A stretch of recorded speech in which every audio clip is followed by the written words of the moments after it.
Hello everyone and welcome to this video. Now today I'm going to be taking a look at this album here. It is the debut album from Morrissey. So yes, I'll just be doing the usual thing in this video, giving a bit of background information about the album, then showing you my vinyl copy of it here, and then looking at each of the album songs in detail. So as I said, this was Morrissey's solo debut album released on the 14th of March in 1988. So this album followed quickly off the heels of the Smiths' last album, released in 1987, Stranger's Here We Come, only about 6 months before this album was released. So like a very quick turnaround there for Morrissey. There had originally been plans after Strange Race to continue with the Smiths, even though Johnny Marr had left. I believe they auditioned a few other guitarists, but nothing ever really worked out. Around this time as well, the producer of Strange Race Here We Come, Stephen Street, had been in contact with Morrissey, presenting him with a tape of instrumento demos and an offer to write with Morrissey. Now Morrissey took Street up on this offer, and they promptly began working on this album. Now originally it was claimed that Morrissey wanted Andy Rourke and Mike Joyce, the two other members of the Smiths, to be involved with this album, but later changed his mind, I think maybe wanting to have a clear break with the past, although notably both of those would play at his first solo concert in Wolverhampton later in 1988, and also on the singles The Last of the International Playboys and I think Interesting Drug later on as well, released the following year. So the musicians which were selected to play on the album included Andrew Passari on drums and the Jurity column guitarist Vinnie Riley, who there was some slight tension between Riley and Street and Morrissey in the studio. Later Riley claimed that he wrote all of the songs and was cut out of receiving any royalties for the album. Whether this claim was later disproved by Street, who released diaries from the time, confirming that he wrote and corresponded with Morrissey about the song ideas. And as said, recording it was a very, very rapid affair, beginning in September of 1987. So I think pretty much the same month Strange Race came out, and the whole album was finished by Christmas. So it was released on the EMI label, who had signed the Smiths back in 1986. However, they hadn't the chance to release any Smiths material because the Smiths were still tied to their rough trade contact. So this was the first release Morrissey got out on EMI. So they were quite eager for this album to be a success, and it was quite successful. It reached number 1 in the UK and number 48 in America, much higher than any Smiths album. While also notably in Australia, it was issued with the title Education in Reverse.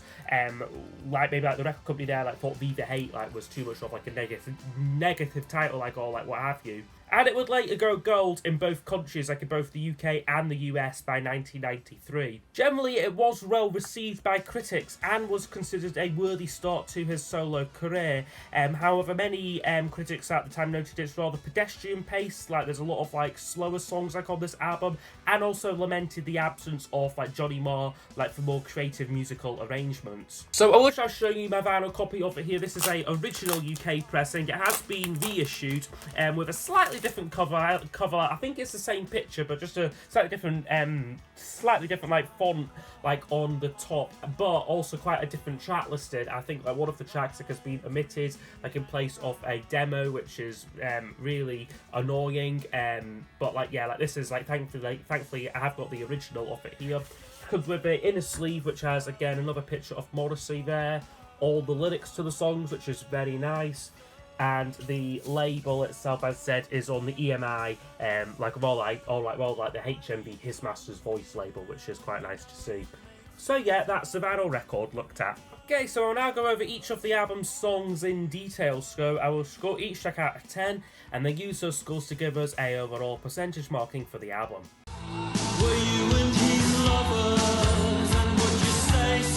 Okay, first track up is called Alsatian Cousin, which begins the album with quite a bang, I have to say. A lot of feedback guitars, very sort of prominent drums, which kind of sound kind of programmed as well. It's a very bold, brash way to start.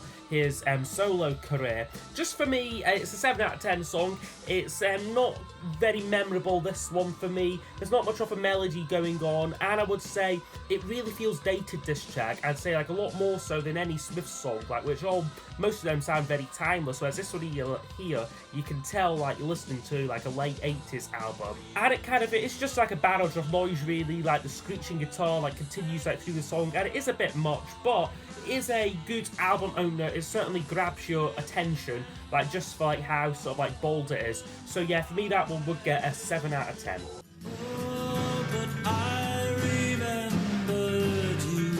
Next track up is called Little Man What Now, which is a very short track, this, and I would say it's quite an insignificant one generally. Like, it's not a song that which sort of like, oh yeah, like this is like what I think of immediately, like when I think of Viva. It is a more acoustic orientated track on this, but then throughout it again you've got this kind of programmed overbearing drum beat on it, and lyrically it's a fairly interesting song about a sort of like a forgotten star from the 60s, like children's TV, like what like Morrissey's like looking back on, and like he's saying that he like remembers like this person, and like yeah, like it could be maybe like about Morrissey's own like insecurities, like about like being sort of like forgotten. So yeah, like while the song itself doesn't stand up, I think in terms of the sequencing, it is rather well placed coming after like Alsatian Cousin, because this is very much a kind of different vibe for this one, and plus it's less than 2 minutes, so it is kind of like just like a link piece like on the album. But overall I would still give it a 7 out of 10 because there's not really much to it.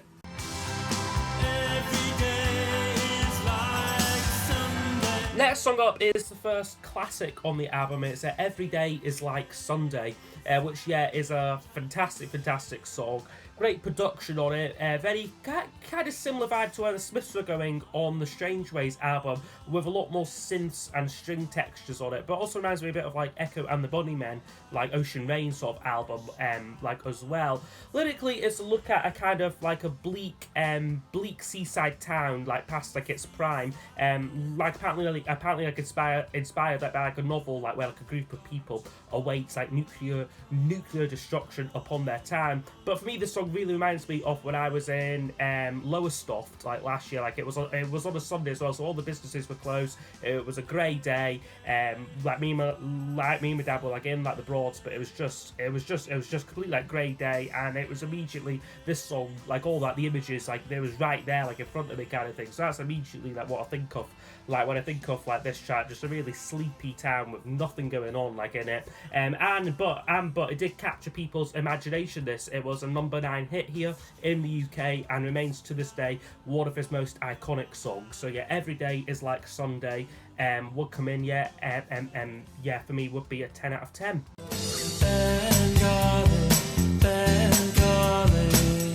Next track up is called Bengali In Platforms, and this is a song which a lot of people nowadays tend to have a lot of problems with on the album. Lyrically, primarily like is like the kind of concern with this song. It's about like a immigrant, like he sort of dresses like in like these platform boots, and like how like he doesn't fit in like with like everyone. Like he sings like on it like he only wants to embrace your culture and be your friend forever. Like I said, like it is a song which has been criticised for its sort of supposed racism, or rather like sort of brushing aside like of like what like the immigrant like is feeling, like by like the line like where like Morrissey sings like it's hard enough when you belong here. So yeah, lyrically it is quite questionable nowadays, but musically it is quite breezy. You've got like a nice acoustic guitar parts on it. Again, it is a nice change coming after the sort of like the production bombast of Every Day Is Like Sunday. So for me I would give this one like an 8 out of 10. Overall, like a song like I don't mind too much on the album.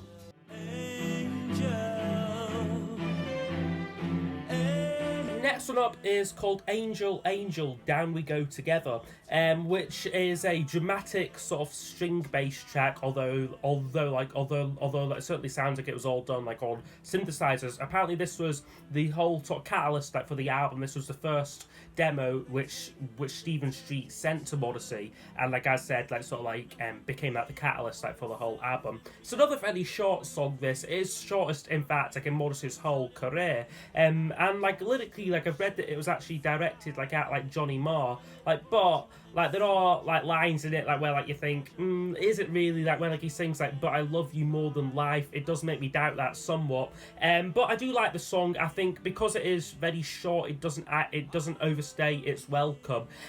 So yeah, for me, this track would get a 8 out of 10 as well.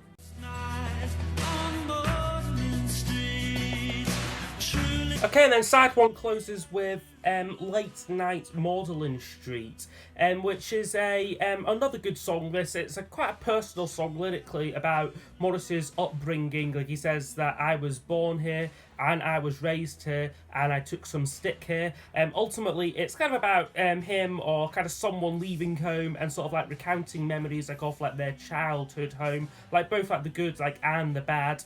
For me, the track, it is a little bit boring in places. The pace of it stays roughly constant throughout it, although there are some subtle instrumental changes, including a bit of piano, I believe, played by Vinnie Riley, and then like how like the drumming like sort of like becomes like more intense like throughout like the song like as well. But like the fact that it is the same kind of pace does kind of make you focus on the lyrics like a little bit more. But as said, a lot of people do cite this as being the centerpiece of the album, one of the true highlights. But for me, I think it slightly overstays its welcome. It is almost 7 minutes this track, and I feel that it could have been maybe like edited down a little bit. Like ironically enough though, the reissue of it was actually edited down, except all they done was just cut off the introduction, cut off the outro, so it sounds very sort of jarring, and like I said, caused a massive uproar like at like the time, like amongst like his fans.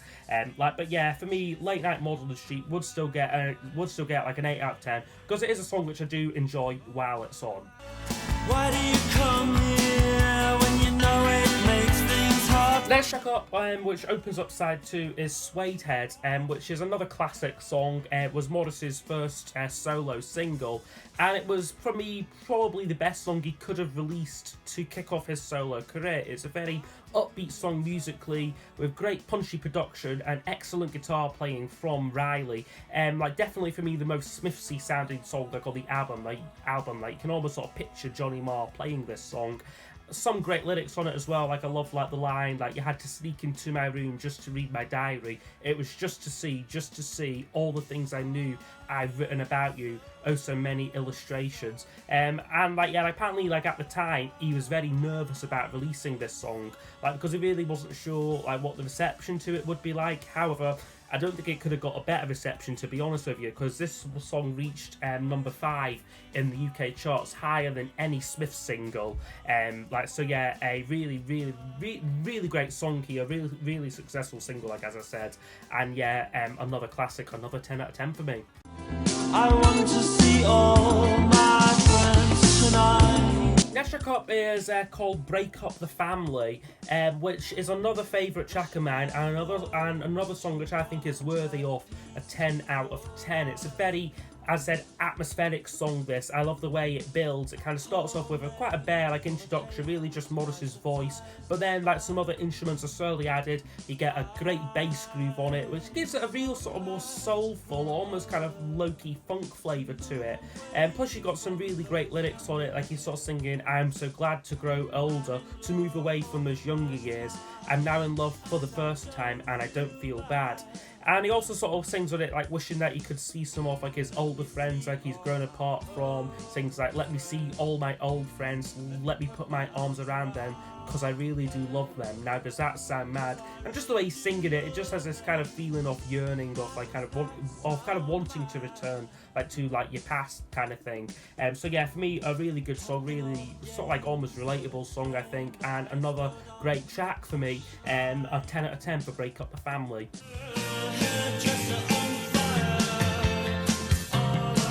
Okay, the next song, some people might question why I'm including it in this review, "Hairdresser On Fire," but it was originally on the US version of the album, and I do think it should have been on all versions of the album, because it is one of the album's best songs, "Hairdresser On Fire." Lyrically about kind of like the life of like a hairdresser, which I know sounds daft like on the surface, but you've got some great lines in it. He says like, "I sense the power within the fingers within an hour, and that power could totally destroy me, or it could save my life." As I said, just like the production on it, you've got these nice strings on it, which kind of they're in the background, but they add texture to the song. Plus, you got like there's almost like these sleigh bells on it as well. Again, it just gives it a unique sort of flavour.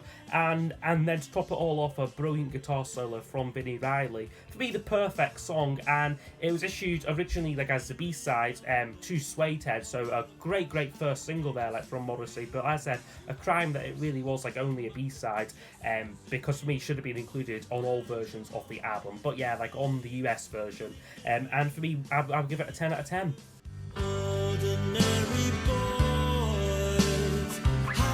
Next we got is called The Ordinary Boys, which is a decent track, this, but for me it really doesn't stand out much on the album. It's kind of got a plodding tempo on it, and lyrically it's really not too engaging. He certainly wrote better lyrics. Again, it's about his childhood and how like at the time it was not desirable to stand out like from the crowd. But like I said, like it is probably my least favourite, or certainly one of my least favourites on the album, and like I don't think Morrissey is too fond of it either, because like I said, like he removed this song for a reissue of the album, and replaced that with like a demo like of like another song, which funnily enough is completely unrelated like to like the album sessions. Like, so yeah, The Ordinary Boys though, yeah, we'll get a 5 out of 10. It's just average for me.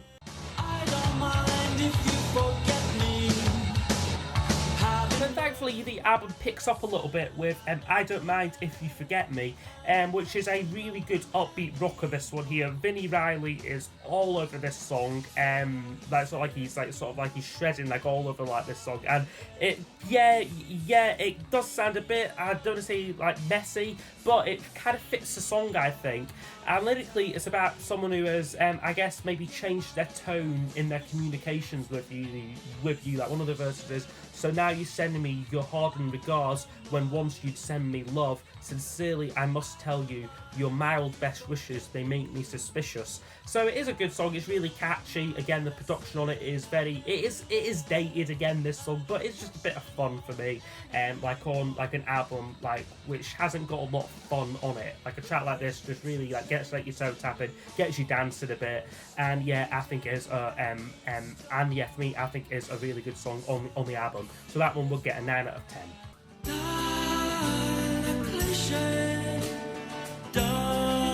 Okay, the penultimate song now is Dial-a-Cliche, which for me, musically at least, is very, very similar to Please Please Let Me Get What I Want, or say something like Stretch Out and Wait, those sort of like low-key, sort of folky Smiths, like acoustic orientated songs. But for me, it kind of just lacks like it lacks a sort of creative chord structure, like I like guitar flourishes, like which like Johnny Marr like would have put in, like those type of songs. For me, kind of just passes by without making too much of an impression. Again, it's listenable, it's not bad, it's just not a song which again I would ever really touch like in isolation of the album. Margaret On The Guillotine. Okay, and then the final track is called Margaret On The Guillotine, which is a track which you could probably guess proved quite controversial at the time, like as Morrissey was sort of wishing for the execution of the then Prime Minister Margaret Thatcher. For me, the song itself isn't substantial. Lyrically, it's very bare. He's just sort of like, I think the chorus is basically just "you must die" and stuff like that. Like, when will you die? Like, he repeats that line quite a few times, like on it. And for me, it is kind of there, probably more so just for its kind of shock value kind of thing. Like, kind of like when people seen this title, they were probably like, oh my god, sort of thing.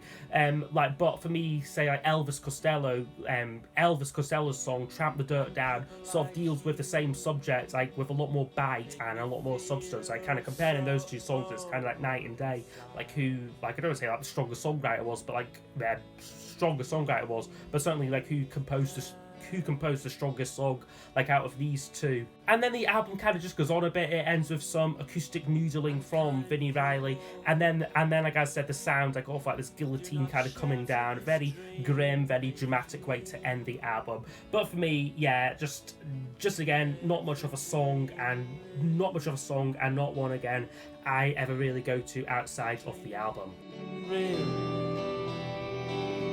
Okay, so overall this album would score 79%. So I do think this is a strong record for Morrissey. I think it is an album though where I would say the whole is greater than the sum of its parts, because some songs, like on their own, they don't do very much. Some are very short, some are very they just don't stand out much. But on the whole album, kind of sequenced together, like in like the way that they are, it does make for quite a good listen. So although this album was very quickly recorded, like kind of like after the Smiths like broke up, it would take Morrissey another 3 years to release another studio album, Kill Uncle. Like in the meantime, like he released basically like a ton of singles, and then like a best of compilation called Boner Jag, like which was kind of like unheard of, like an artist releasing a greatest hits like only after like one album. So yeah, like the partnership like of like the team like who made this album like was like very short-lived. Like after like a few more singles like with Street, like Morrissey like would like stop working with him, like think like arguments about money like ensued, that sort of thing. And like again,